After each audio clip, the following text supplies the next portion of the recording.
Siz topshirib qo'ymaysiz bu? Sapar Ibrohimovich. Klassifikasyoni yangi singizgan vrach.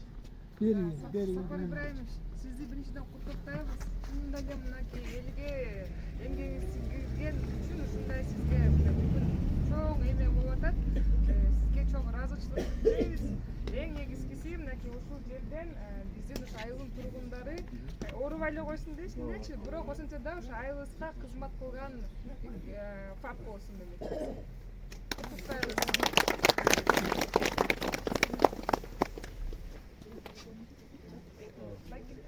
Anda. Siz qo'yasiz bu Sapar Ibrohimovich. Qo'l kishilay bo'ldi. Tuğanda. Benim ailem. Benim adım Ömer. Şu mektupta, konuğa mektupta atını koyarsan açın. Şimdi yoksa nasıl bilmiyorum.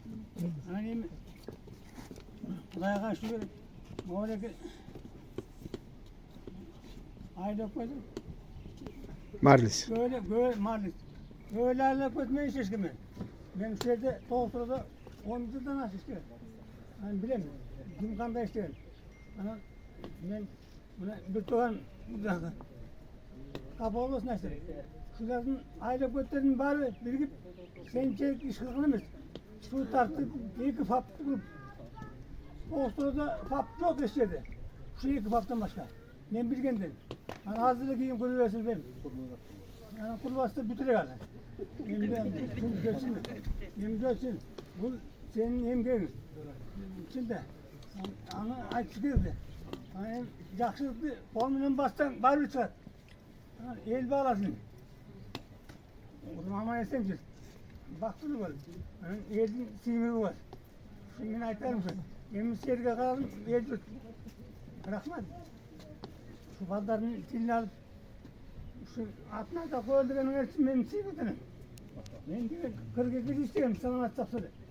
Ben Batı'dan başlayıp Kızılır'dan başlayıp benim hakkımda gelgen Batı'dan bu olsun. Yani bir yerden de cama isteyecek bana hakim oldu bari var bilet bari. Ben istedim. Yani cama isteyeyim kulay özürsün. Yani yakışıkla kalayım bari nereye yakışıkla kalayım. Zevkimizi sür aman nesem borlu. Anam bana öyle git. Hem senin benim tatıktı söylediğinde Kuday buyursa oradaki birimler basın. Aile kötülerine seminer etmesi yer. Olmasa akçası yok yerden tap. Yer olsa akçamız yok. Men de atasiyada turabız degendir. Oşan bardın yumup gözünü yumup. Akça da uşarın var mı?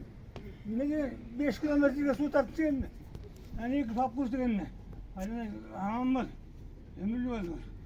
Diye bilirsin. Tarihi hamam var.